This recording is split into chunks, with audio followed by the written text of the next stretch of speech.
Bonjour et bienvenue dans l'émission numéro 8 de Racing Channel. Ce mois-ci au sommaire, il y aura du rallye et des voitures anciennes.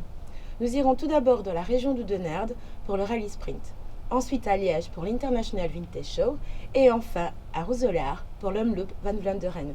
Commençons tout d'abord par le rallye sprint, un sujet signé Medasport Development et Radio Brouwer Oudenaarde.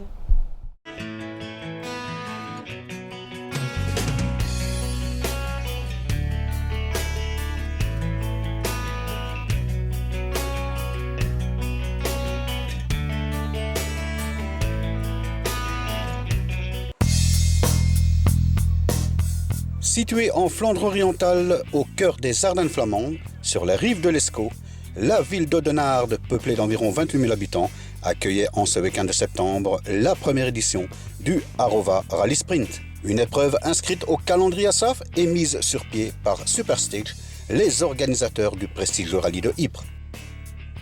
Cette épreuve met ainsi un terme à la longue absence dans le sport automobile en Flandre orientale et qui n'avait plus connu cela depuis la dernière édition des 24 heures de Rennais en 1978. Un plateau de qualité pour cette première édition puisque plusieurs pilotes de pointe étaient venus s'amuser sur cette épreuve flandrienne. C'était le cas de Paul Lietard et sa MK2, mais aussi de Vincent Verschuren et la DS3, Tim Van Parijs et la Porsche, la Lancer WRC de Chris Van Woezel, mais aussi Peter Tjoen, septuple champion de Belgique, qui aurait dû prendre le départ au volant de la Ford Focus WRC. Hier, on a essayé la voiture sur le routier, il y avait des ruptures de moteur, donc là on a constaté qu'il y avait une bobine qui a pété, on ne pouvait pas remplacer. On s'est réalisé qu'avec la Focus ça n'ira pas. J'ai appelé mon copain Bernd pour savoir si on pouvait encore changer avec sa voiture. Et, voilà, la voiture était à roulers démontée, donc les mécanos sont partis vers 10 heures et ils ont travaillé la nuit pour monter cette voiture. Du bleu que du bleu, je parle bien sûr de la couleur du ciel qui accompagnait les pilotes toute la journée sur les 4 passages de ce parcours de 9 km 500, tracé en partie sur une des enceintes spéciales des 24 heures de Rennais. Alors qu'il signe un scratch dans la première, c'est un Chris Van Woezel soucieux qui arrive au final de cette première spéciale, puisque sa WRC connaît des soucis de pression d'huile. Ja, zeker. We kwamen aan de finish en we hadden een serieuze olielek. Dus er is een leiding van de versnellingsbak afgesprongen. En ja, we dachten dat het over was. Maar dan de mechaniekers hebben dan toch iets kunnen fixen, dat het dan terug aan elkaar geraakt is. En ja, we kunnen verder doen vandaag. Dus ja, chapeau voor de mannen.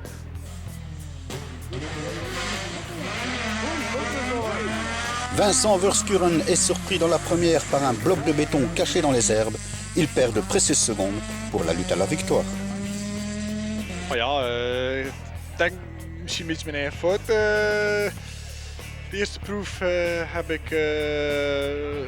op een blok gereden die ik niet gezien heb, ook niet tijdens de verkenningen, want het lag in het hoog gras. Dus ik heb daar gesprint en ben daar een 20-tal seconden verloren. Dus ja, ik verlies de wedstrijd met 4 seconden, dus ik weet waar ik het verloren heb natuurlijk. Peter Tjoen, pour la première fois au volant de la Ford Fiesta de son copain Bernd Cazzi, prend beaucoup de plaisir à découvrir cette voiture. Je pense qu'elle a une toute bonne suspension et le grand tenue de route me plaît vraiment. En puissance, ça reste une S5, donc c'est un peu difficile à trouver le bon point pour changer la vitesse. Donc là, je me trompe de temps en temps dans les rapports.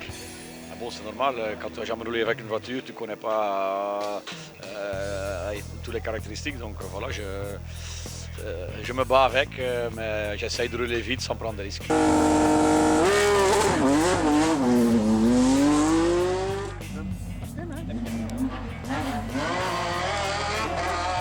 L'autre pilote régional, Tim Van Parijs, ici à domicile, est en bagarre face à la Ford Fiesta R5 de Davy Van Est pour la 3e marche du podium.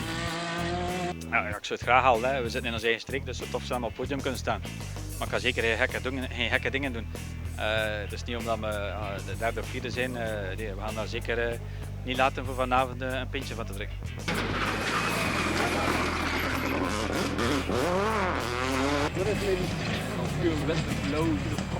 Compté parmi les favoris sur sa Subaru Impreza WRC, Melissa de Bakkereux fait ainsi un bref retour sur la scène belge du rallye. Alignant d'excellents chronos, Médicera Bocquereux vise également le top 5. Excellente prestation aussi de Yves Brunel qui est venu ici avec la DS3 R5 pour approfondir ses connaissances avec la voiture. S'il envisage un championnat de Belgique au volant de cette DS3, il pourrait être un adversaire potentiel pour le prochain championnat de Belgique des rallyes.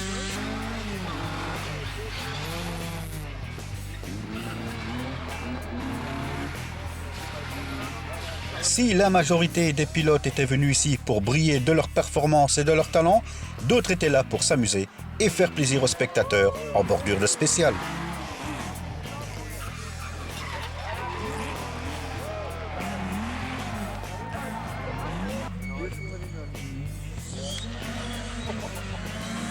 Au final des 4 passages sur cette spéciale de 9 km 500, Peter Tschun clôture le top 5 à 25 secondes du leader. Tim Van Parijs laisse filer la 3e marche du podium pour seulement 2 petites secondes au profit de la Ford Fiesta R5 de Davy Van Est.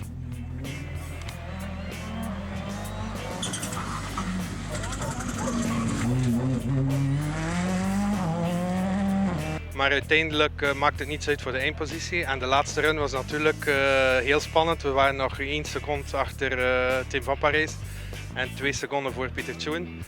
Maar ja, ik kan maar gelukkig zijn en zeggen dat het voor ons goed afgelopen is en wij de 3e plaats hebben kunnen binnenhalen.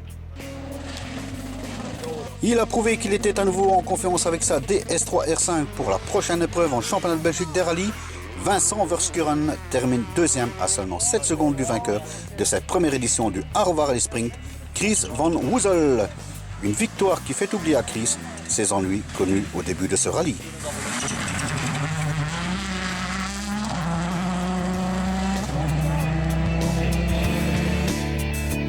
Après ce succès sportif et populaire, les organisateurs vous donnent d'ores et déjà rendez-vous en 2016.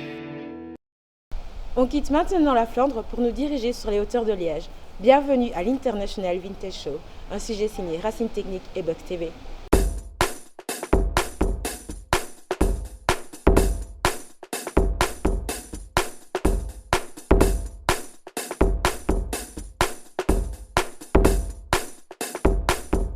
Vous voulez goûter ?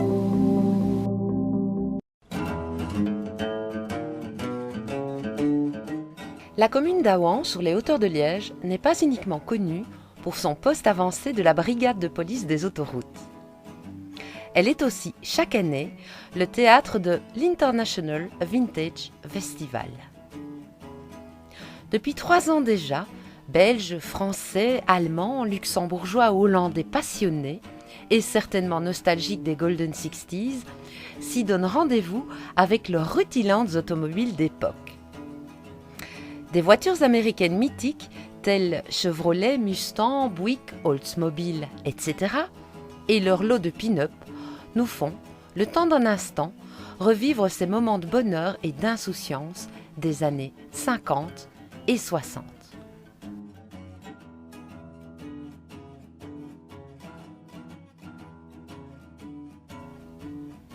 Des animations aux saveurs d'époque et quelques concerts de rockabilly complètent ce tableau. Tout pour compléter votre garage à l'ancienne ou habiller votre old-timer était disponible sur place.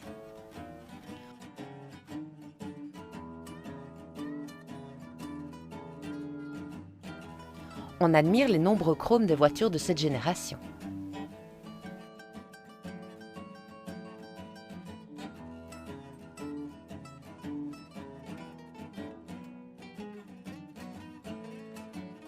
Le vintage ne se cantonne bien évidemment pas uniquement aux Golden 60s. Les décennies suivantes sont aussi bien représentées avec, par exemple, ce mode de vie en minibus VW des années 70 et son lot de coccinelles toutes au plus brillamment présentées.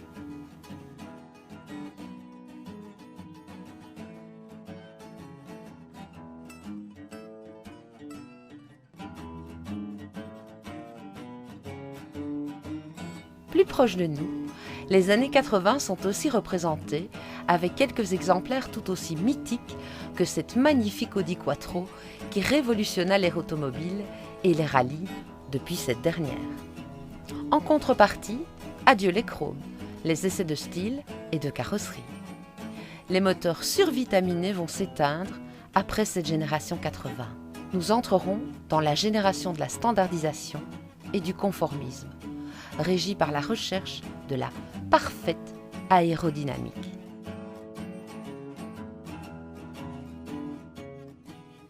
Ne boudons pas notre plaisir et savourons la beauté de ces automobiles dessinées à la main selon la vision de créateurs de génie d'une époque où l'ordinateur n'était encore que de la science-fiction.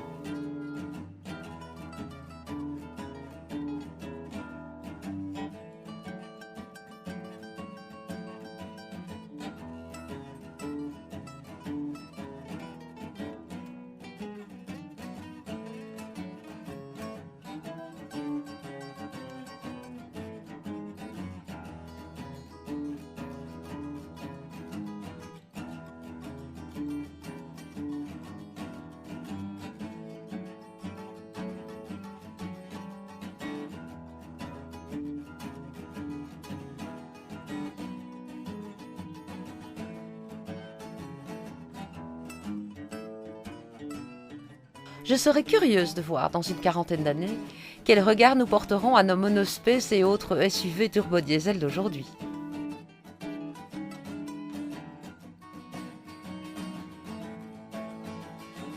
Il me tarde d'y retourner l'année prochaine. Repartons pour la Flandre, pour l'Omloop van Vlaanderen. Un sujet signé Mediasport Development et Radio Brouwer Oudenaarde.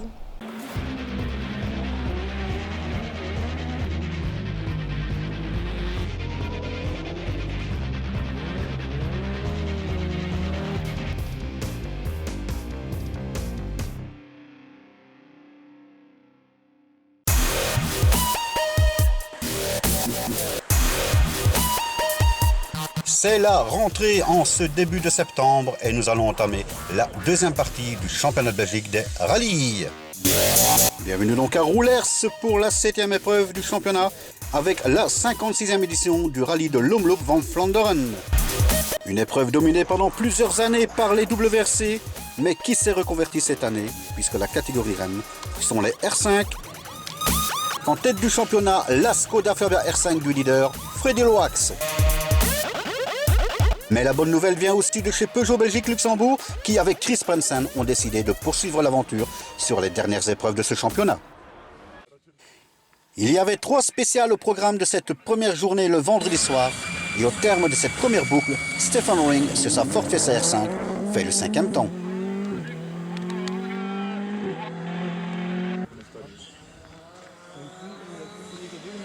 Alors qu'il est au départ de son deuxième rallye au volant de la Ford Fiesta R5, Didier Ducan s'empare d'une excellente 4e place.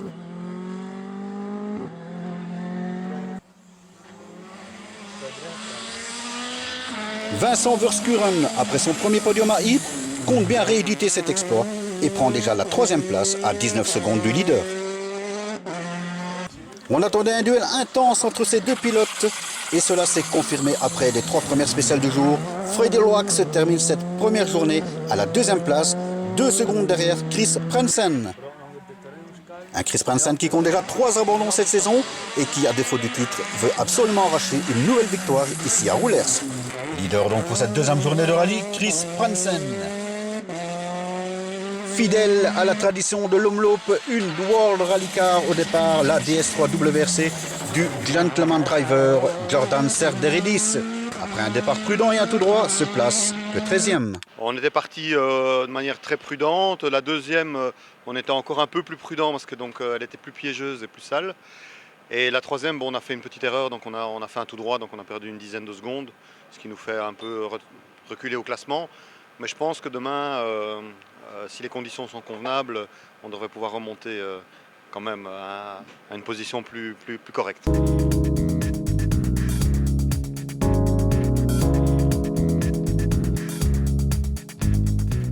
Deuxième et dernier jour de rallye, il reste 15 spéciales à parcourir et déjà un premier abandon important est annoncé.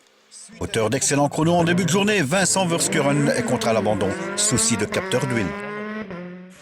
La poisse également pour le leader de l'épreuve qui connaît des soucis d'alimentation, laisse repasser Freddy Loax devant et avec les problèmes qui persistent, Chris Prensen est contraint à l'abandon.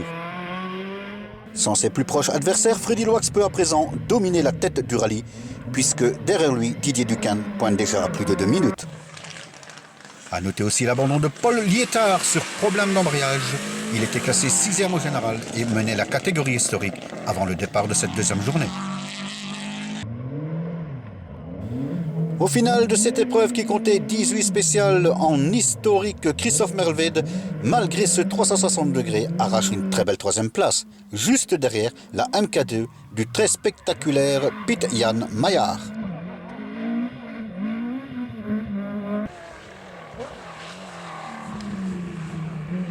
Il a dominé toute l'épreuve sur sa Porsche 911. Stéphane Stouff remporte ici la catégorie historique et conforte ainsi sa place de leader au championnat historique.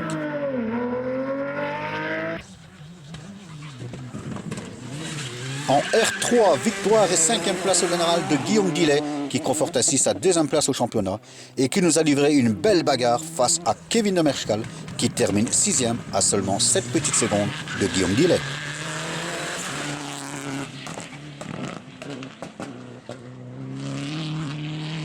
Bagarre également pour la 3e marche du podium entre Philippe Pic sur sa Mitsubishi Evo 10 et la DS3 WRC de Jordan Serderidis. La différence, Jordan Serderidis l'a fait dans la dernière spéciale et s'empare ainsi de la 3e marche du podium. A noter également la belle prestation de Didier Ducan qui octroie ici la 2e marche du podium pour son 2e rallye avec la Fiesta R5. Et une 5e victoire cette saison pour le duo Loax-Gitzel. L'année dernière, Freddy Loax s'était assuré son 2e titre belge ici à Roulers. Cette année, Freddy devra attendre le rallye de Saint-Vith pour s'assurer mathématiquement une 3e couronne.